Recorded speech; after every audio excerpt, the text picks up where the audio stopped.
Саламатсыздарбы, урматтуу телекөрүүчүлөр. Бүгүнкү биздин коногубуз өзүңүздөр билгендей эле көпчүлүк көрөрмандары кыргыздын Витасы деп айтышат. Бул биздин Нур Чолпон айым. Көрсөтүүбүзгө кош келиңиз.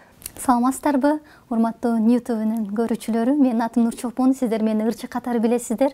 Азыркы учурда профессионалдуу түрдө музыкалык билим алып жатканыма мына 10 жылдан ашып калды. Мен өзүмдү профессионалдуу музыкант катары тааныткым келет. Рахмат. Бул кыскача сиз туурасында маалымат болду. Келиңиз, алгач бүгүнкү күндө жакшы жаңылык бар экен. Мына ошол жагымдуу жаңылыктан баштасак. Сиз үчүн бир жакшы иш-чара бүтүп аттыр. Ооба, жакындасы эле менин өзүмдүн ансамблимдин аспаптардан бир нече кыргыздын аспаптарынан турган ансамблимдин бет ачары болду. Биз бул түрк элдеринин ырларын аткарып берели деп бир альбом жарыялаган болчубуз. Ал альбомго 6 мамлекеттин чыгармалар кирет. Бул эгемендүүлүккө ээ болгон түрк тилдүү мамлекеттер. Албетте Кыргызстан, Түркменистан, Турция, Өзбекстан, Казакстан, Азербайжан.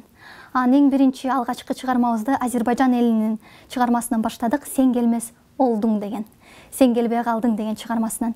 Ошол чыгармабызды интернеттен көрө берсеңиздер болот. Биз бул альбомго 1 жылдан бери даярданып жаткан болчубуз. Ошо эң биринчи бет ачарыбыз ошо жакынкы күндөрү болгон болчу. Негизи эле сиздин демөөрчүңүз ким? Сизге кимдер демөөрчүлүк кылат? Менин эң башкы демөөрчүм, продюсерим кичинекей кезимден эле бул менин ата-энем. Азыркы учурда менин апам менин продюсерим болуп кетет. Өзү башынан эле кичинекей кезимден эле бүт менин эң алгачкы чыгармаларымды демөөрчүлүк кылып, апам өзү чыгарат болчу. Менден бир гана талап болчу, бул сен окууңду жакшы оку, жана ырларды чыгара бер деген. Аранжировка кылып жатканда сиз үнүңүздү өзгөртөсүзбү? Жок, эмне үчүн?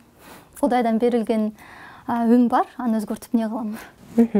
Көпчүлүгү эски ырларды жаңылап ырдашат же кайсы бир ырды жаңыча оон менен ырдашат. Бул нерсеге сиздин көз карашыңыз? Менин көз карашым абдан позитивдүү. Анткени өзүм дагы эски кыргыздын ырларын жаңыртып, бир гана кыргыздын эмес, дүйнө жүзүнүн элдеринин ырларын жаңыртып аткарганды жакшы көрөм. Бул деген прогресс болот, бул деген ар бир ырдын өзүнүнчө бир эволюциясы болот.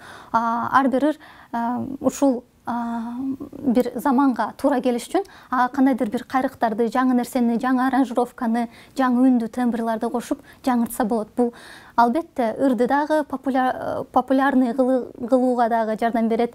Ошол эле аткарган адамды дагы жакшы бир ийгиликке алып келет деп ойлойм. Кыргыз бата деп аталган ырыңызга клип тартуу өзгөчө болгон экен. Ушул боюнча айтып кетсеңиз. Кыргыз бата бул менин өзүмдүн автордук чыгармам. Музыкасы мага таандык. Ал эми сөзү болсо Манас Чагай Шайлообек Рашев деген Манас Чагайыбызга таандык. Бул чыгарма мен үчүн абдан өзгөчө жана орчундуу болду десем болот. Анткени бул чыгарманы бир топ жыл мурун эле жазган болчу, музыкасын, ырын. Анан эмнегедир эле же ырын жаза албай, же клипин тарта албай көп убакыттар чозулду да. Кийинчерээк ушундай бул ыр Кыргыз бата Манас жөнүндө ыр да, Манастын жаралуусу жөнүндө, Манастын кыргыз элине берилгени жөнүндө. Анан ошол ыр эмнегедир жөндөн жөн чыккысы келген эмес экен да. Сөзсүз түрдө бир чоң бир жеңиш менен чыгам деген экен. Ошол ырды жазып бүткөндөн кийин нотасынчы мен конкурска жөнөткөн болчум композитор союздарына. Атайын композиторлордун гана арасында өтүп жаткан конкурс болчу, эң мыкты патриоттук ыр деген. Ошондон гран-приге ээ болду менин чыгармам. Анан ошондон кийин гана клипин тартып, анан элге тартууладык. Биз билгенден кыргыз, түрк, корей тилинде ырдайсыз. Англис тилинде, мына жакында эле Азербайжан тилинде ырдадым. Ошол эле түрк альбомунда кайсыл мамлекеттердин ырларын аткара турган болсок, ошолордун баардыгын өздөрүнүн тилинде аткарам чыгармаларды. Сынактарга катыштыңыз. Мына ушул учурда сиз өзүңүз баа бере алдыңызбы? Дагы кайсыл тараптан сиз өнүгүшүңүз керек экен? Эл аралык чоң сынакка катышып келгем, ал 2017-жылы Азербайжанга барып, Youth Vision деген сынактан экинчи орун алып келгем. Бирок азыркы учурда мен байкашым эмне жетишпей жатат. Мындай ар бир эл аралык, балким дүйнөлүк ырчы, санатчы болом деген адам бир гана үн жактан же келбет жактан эмес, ошол эле учурда тулку боюн кыймылдатуу жактан да билиш керек экен. Мисалы би жакты, ошол би жакты мен өнүктүрсөм деп ойлойм. Азыркы учурда гимнастикага барам. Көп тилди ырдайсыз. Мына ошол ырдагандан кийин албетте клип жарык дүйнөгө чыгат дегендей канчалаган аракеттер менен. Мына ошол клиптен кийин башка улуттун өкүлдөрү сиз менен байланышка чыгыштыбы? Ооба.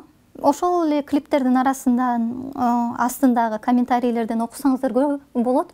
Көптөгөн башка чет өлкөлөрдүн өкүлдөрү жазышкан, өздөрүнүн ойлорун калтырышкан. Ошол эле адамдар кийинчерээк мага социалдык тармактардан, Инстаграмдан, Фейсбуктан жазып калышат, ыраазычылыктарын билдирип, кандайдыр бир сунуштарды айтып.